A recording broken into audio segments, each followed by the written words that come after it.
할렐루야. 오늘 주님의 날입니다. 정말 우리가 항상 하나님 앞에 코람되어 정직하게 예배한 순간이 바로 오늘일 줄 압니다. 최선을 다해서 하나님을 예배하는 우리 진목교회 모든 성도들 되기를 주님의 간절히 축원합니다. 좀 늦은 소식이지만 어제 좀 거의 저녁 무렵에 법원에서 판결이 난 부분이 있는데요. 이제 그 모든 예배를 드리는 교회마다 19명씩 예배를 드릴 수 있다고 합니다. 그러니까 극장이니 장례를 치를 때 49명이니 결혼식 할 때 친족들 이런 식으로 나눠진 것처럼 교회도 일단 법원의 판결이 그렇습니다. 19명까지 예배를 드릴 수 있다는 거예요. 우리 교회는 그러면 또다시 예배를 드릴 수 있게 되고요. 이제 대형 교회들 같은 경우는 또 문제가 될 수 있는 부분인데요. 규모에 상관없이 그렇게 결정이 났습니다. 그래서 오늘 오전에 당회를 좀 했으면 좋겠습니다. 10시 반에 당회를 하고 그리고 제대된 것은 우리 성도들에게 또 그렇게 광고를 할 수 있도록 하겠습니다. 하여튼 중요한 것은 아직은 좀 위험한 단계입니다. 우리 진목교회는 특히나 이제 백신을 맞으신 분들이 많기 때문에 덜 위험할 수도 있다고 할 수도 있겠고 그러겠지만 그러나 온 나라가 지금 떠들썩합니다. 우리가 최선을 다해서 방역에 힘쓰면서 그리고 어쨌든 우리 교회는 말을 많이 하는 사람이 다들 막 같이 대화하거나 그런 장소가 아닙니다. 그렇죠? 거의 목사 혼자 말씀을 전하기에 그리고 경청하는 그러한 자리인지라 크게 문제될 건 없다고 생각됩니다.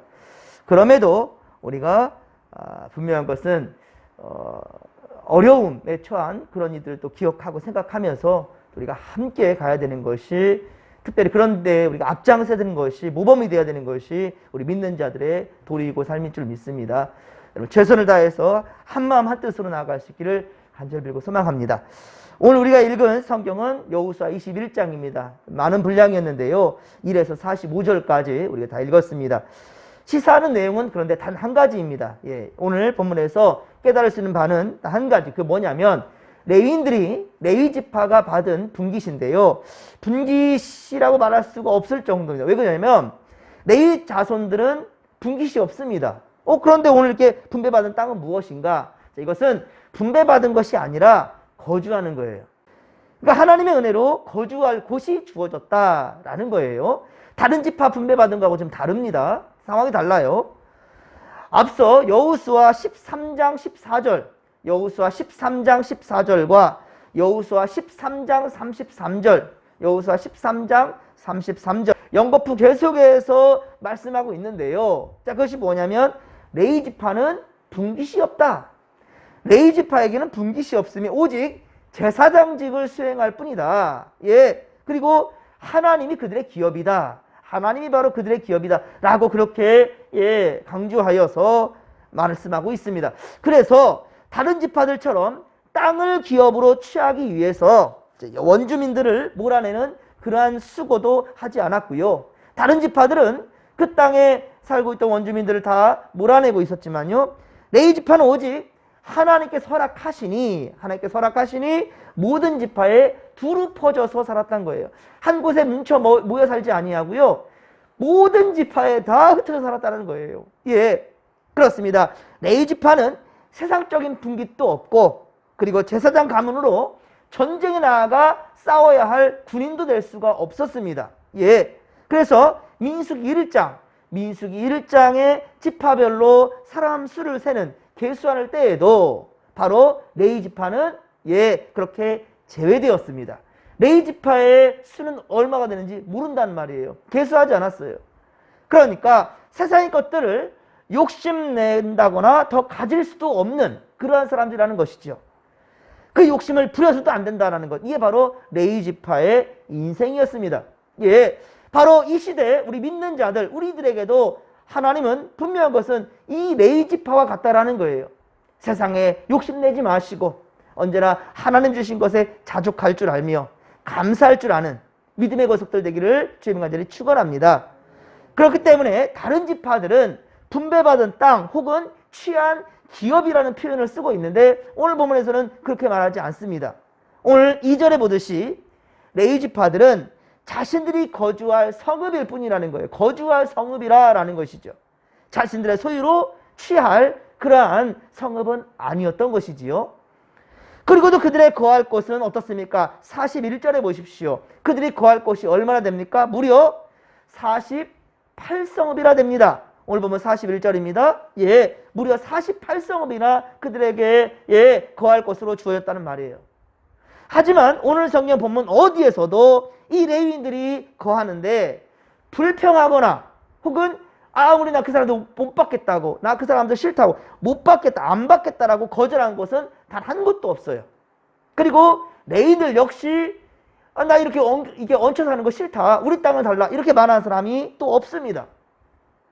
물론 이 레위인들 뿐만이 아니라 오늘 보면 44절에 보면 모든 지파들이 가나안 땅을 분배받고 그리고 거주할 때, 그곳에 거주할 때 어느 누구도 이스라엘들을 맞서고 대적할 자가 없었다라는 거예요. 예, 왜 그렇겠습니까? 그 이유인즉슨 이스라엘 민족이 지파별로 힘이 강하고 능력이 출중해서가 아닙니다. 무엇입니까? 오직 여호와 하나님께서 그들의 모든 원수들을 그들의 손에 어때요? 넘겨주셨기 때문이다 라고 말씀하고 있죠. 그렇습니다.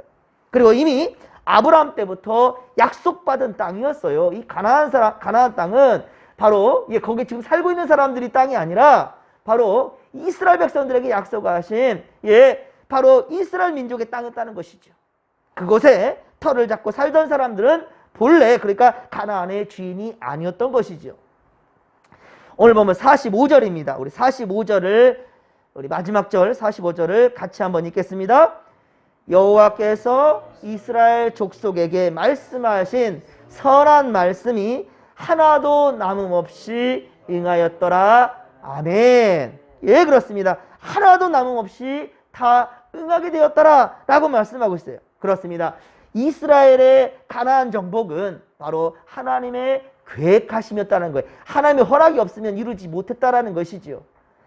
가나안을 이 요단강을 건널 때부터 시작하여 오직 말씀을 순종하는 이스라엘 백성들은 여리고성을 정복하였고 그리고 가나안의 31개의 성읍을 그렇죠? 우리 여호수아 12장에 기록하고 있죠. 여호수아 12장에 보면 31개의 성읍을 다 그렇게 점령했습니다. 이 31개의 성이라는 것은요 왕이 다스리는 거점 도시들을 그렇게 취했던 것입니다.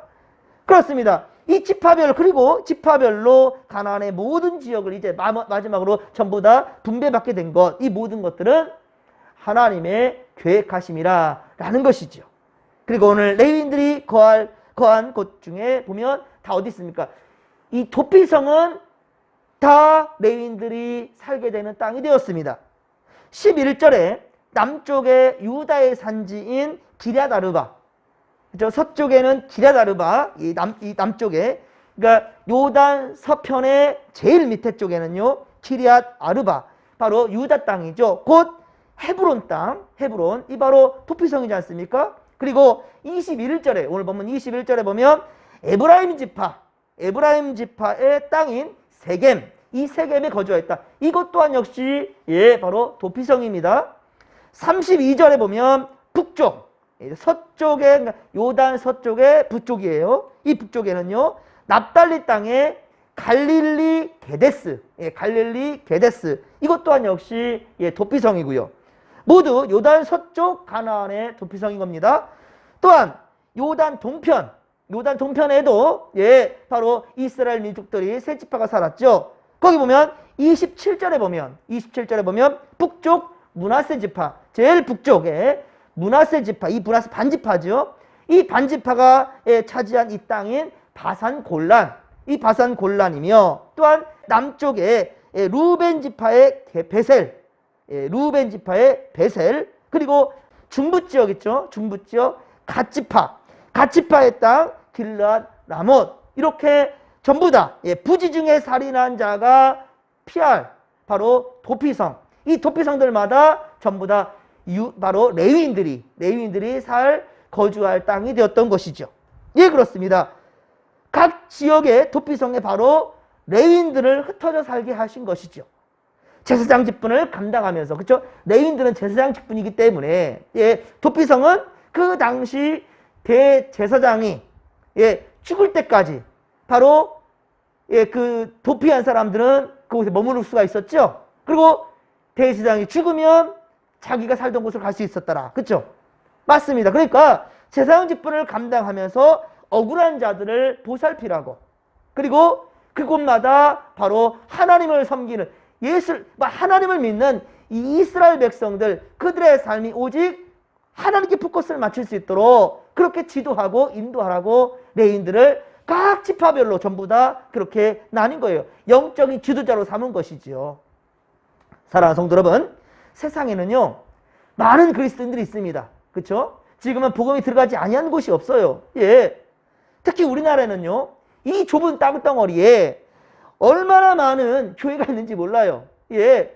보면 도시든 농촌이든 어촌이든 산촌이든 여러분들 빠짐없이 있는 곳이 있어요. 그렇죠? 예. 어느 데를 가든지 놀라운 것은 교회가 세워져 있어요. 특히나 밤에 여러분들 보시면 빨갛게 이렇게 십자가불이 켜지지 않습니까?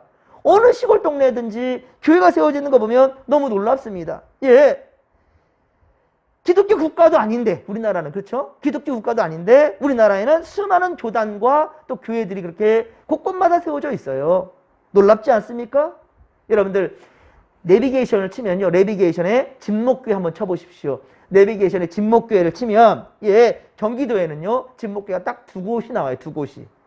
경험해 보시신지 모르겠지만 이 바로 두 곳인데, 한 곳은 통산마을, 예, 용인에 있고요. 한 곳은 은산오리, 예, 바로 평택에 있습니다. 아, 평택 교회 하나, 용인에 교회 하나, 진목교회 두 개가 있구나 라고 모르는 사람들은 그렇게 알 수도 있겠지만요. 예, 사실 교단에는 등록된 곳은 교단에 등록된 것, 그리고 우리 교단뿐만 아니라, 예, 한국기독교 총연합회에 기록된 것도 바로 진목교회는 통산마을 용인에 있습니다. 평택에는 진목교회가 없습니다. 하지만 이 내비게이션 그 자기네들이, 예, 이렇게 등록해 버린 것이 바로 평택과 용인에. 때로는 그죠.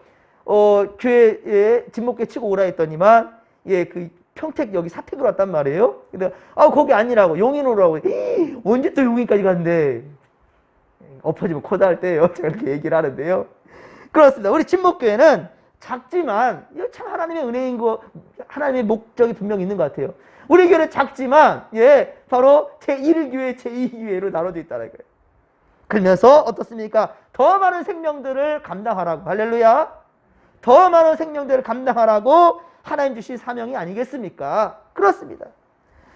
여러분들, 레위인들은요 자신들이 욕심내지 않아도 하나님께서 저들의 필요를, 예, 그때그때마다 이렇게 채워주셨다는 것이요. 그렇듯이 우리는 주신 사명 잘 감당하고, 그리고 믿음을 잘 지킨다면 주께서 알아서 우리에게 좋은 것들로 채워주신다는 사실을 믿으시기 바랍니다. 먼저는 하나님의 기쁨이 되십시오. 하나님 마음에 합한 자들이 되기를 주님의 간절히 축원합니다. 그런데 어찌 세상 사람들처럼 욕심을 내며 살 수 있겠습니까? 예, 사랑하는 성도 여러분, 우리가 욕심을 낸다면 세상의 것이 아니라, 여러분들 우리가 이 순간에도 욕심을 내야 된다면 우리 세상의 것이 아니라 하늘의 신령한 것을 사모하십시오. 하나님의 은혜를 사모하십시오. 예, 그것을 주께서 기뻐하신다는 거예요. 이 코로나 사태에 아이고 내 직장 어떻게 되나, 내 지금 하는 사업들 어떻게 되나, 물론 고민이 되겠지요. 하지만 먼저 여러분들이 아이고야 우리 진목교회 예배 어떻게 드리나, 우리의 신앙 어떻게 지켜가나, 믿음 연약한 성도들 어떻게 하나, 여러분들 그 고민을 먼저 한다면 하나님이 기뻐하십니다. 그러면 하나님께서 그 삶을 펴시지 않으시겠습니까? 여러분들 우선순위를 바로 아십시오. 물론 내 코앞에 닥쳐있는 문제가 고민이 되고 어렵겠지만, 그러나 먼저는 하나님께 포커스를 맞춘다면 하나님이 그 사람을 절대로 외면하지 않는다라는 거예요. 한번 경험 한번 해보십시오. 예, 주님 반드시 그렇게 역사하실 것입니다.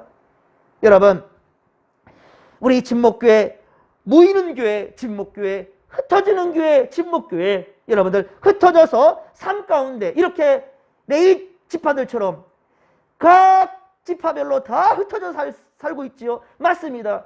우리가 주일이면 함께 모여 예배드리고 그리고 주중에는 또 다 흩어져서 우리의 삶의 자리에서 레위인들처럼 선한 영향력을 끼칠 수 있는 우리 믿음의 권속들 되기를 주님 간절히 축원합니다. 오늘은 주님의 날입니다. 각 삶의 자리에서 영상 예배와 가정 예배 순서지로 여러분들 최선을 다해 예배하며 또 한 주간을 믿음으로 시작하십시다. 이 새벽 예배를 주일 아침에 듣게 되는 성도들 중에 나 그러면 성전 올라갈 거야 하는 성도들에게는 막진 않겠습니다. 여러분들 분명하게 그렇게 먼저 사모하는 자에게 하나님의 선한 역사가 이루어진다는 사실을 믿으시기 바랍니다. 주께서 여러분과 함께 하실 것입니다. 예, 그렇습니다. 우리가 지금 아직 어렵습니다. 다 완전하게 이 모든 것이 전면 해제되지 않은 상태에 또한 4단계 지금 거리두기와 방역 지침이 지금 진행되는 가운데 있습니다. 계속해서 확진자가 발생하고 있습니다. 여러분들 정말로 다시 말씀드립니다.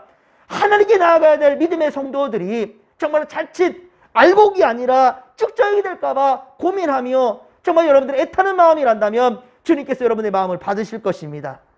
여러분들 하나님이 받으신다면 여러분 지금 고민하는 세상 모든 문제들은 문제가 아니란 말입니다. 오히려 그보다 더욱더 큰 역사를 이루신다는 사실을 믿으시기 바랍니다.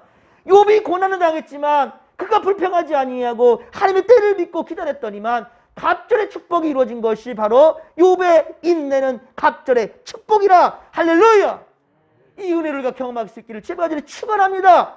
예, 바울은 그 고생 고난 다 당했지만 그가 바로 로마에 이르렀을 때 그곳에 바로 복음의 깃발을 꽂으니까 그 자의 바로 헌신과 수고가 결국은 세계의 복음화를 이뤘다는 사실을 여러분들 잊지 마시기 바랍니다. 예, 그가 죽은 이후에 300년 이후에 이루어졌습니다. 그가 죽었을 때보다 380년, 그러니까 예수님 오신 이후에 380년에 되었을 때야 비로소 로마는 국교화되었어요. 기독교 국교화됐다는 것이죠. 여러분들 지금 우리는 정직하고 성실하게 믿음의 씨를 뿌리십시다. 그러면 그 열매를 우리가 먹을 수도 있지만 우리 다음 후손들이, 다음 세대들이 또한 역시 먹고 마실 수 있습니다. 그리고 무엇보다도 하나님이 그것을 기억하신다는 사실을 믿으시기 바랍니다. 반드시 주님께서 우리 레위인들에게 허락하셨던 그 은혜가 우리에게도 하나님의 때에 온전히 임한다는 사실을 믿으시며, 자, 주여 삼창 부르며 기도하며 나갑니다. 주여, 주여, 주여. 살아계신 하나님 아버지, 고맙고 감사를 드립니다. 은혜 충만, 성령 충만, 말씀 충만으로 함께 하소서.